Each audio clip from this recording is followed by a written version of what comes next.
শুভ শারদীয়া সবাইকে এবং শুভ সপ্তমীর অনেক অনেক শুভেচ্ছা। তো এইটা হচ্ছে মানে ষষ্ঠীর দিনের ভিডিও। তো ষষ্ঠীর দিন সন্ধ্যাবেলায় একটু বেরিয়েছিলাম আশেপাশের ঠাকুরগুলো দেখবো, সেই জন্যই। তো বর, আমি আর ছেলে তিনজনে মিলে বেরিয়েছি। তো এইটা হচ্ছে আমাদের নিমতিতা মোড়ে, একদম রাস্তার মাঝখানেই ঠাকুরটা তৈরি করা হয়। তো তোমরা এবার বলবে যে রাস্তা দিয়ে তাহলে লোকজন কিভাবে যাওয়া আসা করে, কিন্তু ওই পারে যাওয়ার জন্য অনেক রাস্তাই আছে, সেই কারণেই ঠাকুরটা একদম রাস্তার মাঝখানেই করা হয়। আর দেখো মায়ের মুখটা কি সুন্দরভাবে তৈরি করা হয়েছে, তো দেখতে তো আমার বেশ লেগেছে। তারপরে এইটা হচ্ছে মানে আমাদের শ্মশান যেতে যে মানে জগতায় পড়ে, সেইখানে এই ঠাকুরটা বানিয়েছিল। তো এইটাও খুবই সুন্দর করেছে। আর মানে প্রত্যেকটা ঠাকুর, প্রত্যেকটা প্যান্ডেলই খুবই সুন্দর করেছে। তো তোমরা দেখে জানাবে যে কেমন লাগছে, অবশ্যই কিন্তু জানিও। আর এটাও কিন্তু জগতাইয়ের মধ্যেই ছিল।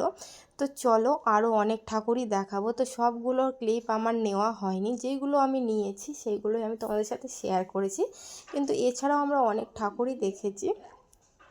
তো তারপরে আবার চলে এলাম জগতায়ে আর একটা ঠাকুর দেখতে। তো এইটা একটা মন্দির, এটা মনে হয় দুর্গা মন্দিরই হবে হয়তো, আমি ঠিক জানি না। তো এইখানকার ঠাকুরটাও খুবই সুন্দর করে। তো এটাও আমাদের নিমতিতা জগতায়েই হয়েছে। তো এই যে দেখে জানাবে কিন্তু ঠাকুরটা কেমন হয়েছে। আর মন্দিরটাও কিন্তু খুবই সুন্দর। আর ঠাকুরের মানে মায়ের মুখটা দেখে তো মনটা একদম শান্ত হয়ে গেল, মনটা খুশিতে ভরে গেল, কি বলবো। আর পুজো বাঙালির তো একটা আবেগ, বাঙালি কত দিন থেকে অপেক্ষা করে এই পুজোটার জন্যই, পুরো একটা বছর অপেক্ষা করে থাকে।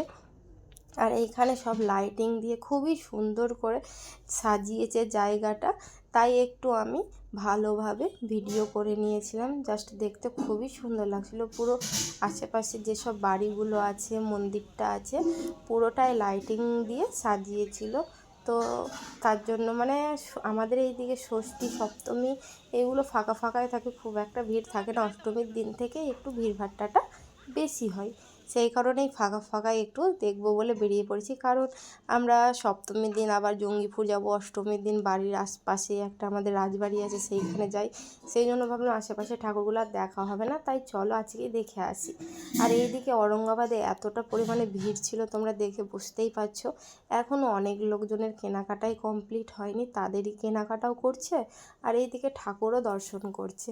তো সেই জন্য আমাদের ঔরঙ্গাবাদে একটু ভিড়টা বেশিই ছিল। তারপরে এইটা হচ্ছে আমাদের ঔরঙ্গাবাদের ভেতরেই শিবতলা বলে জায়গাটার নাম। তো সেইখানে গিয়েছিলাম ঠাকুর দেখতে। তো এইখানে ঠাকুরের উদ্বোধনই হয়নি, উদ্বোধন করার জন্য সব কিছু আয়োজন করছে। তো ঠাকুরের মুখটা না দেখতে পেয়ে চলে এলাম আর একটা পুজো মণ্ডপে। তো এইখানেও এসে দেখছি সেই একই কাজ, উদ্বোধনের কাজ চলছে। এই যে এইদিকে মাইকে অ্যালাউন্স করছে। তারপরে দেখো এখানে কি সুন্দর ঠাকুরটা করেছে, দেখতে তো খুবই সুন্দর লাগলো আমার। তারপরে চলে গেছি আরও একটা ঠাকুর দেখতে, এটাও ঔরঙ্গাবাদেই। তো এখানকার ঠাকুরটাও খুবই সুন্দর।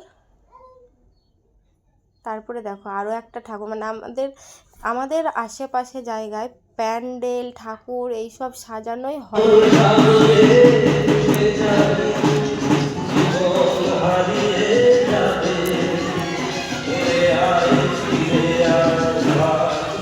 এইসব সাজানোই হয়নি।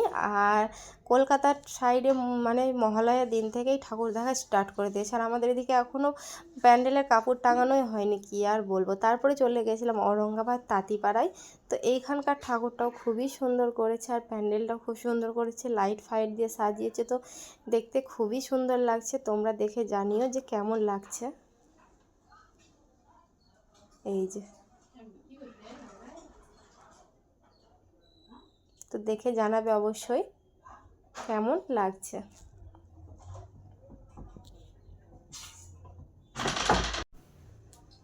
তারপরে সোজা চলে গেছিলাম একদম থানার সাইডে ঔরঙ্গাবাদে, ওইখানে একটা খুব সুন্দর করে প্যান্ডেল করেছিল, ঠাকুর মানে করেছিল। তো এখানে প্রথমে এসে এই তুলসী মঞ্চটা দেখছিলাম, খুবই সুন্দর লাগছিল। তারপরে সোজা চলে গেলাম প্যান্ডেলের সামনে।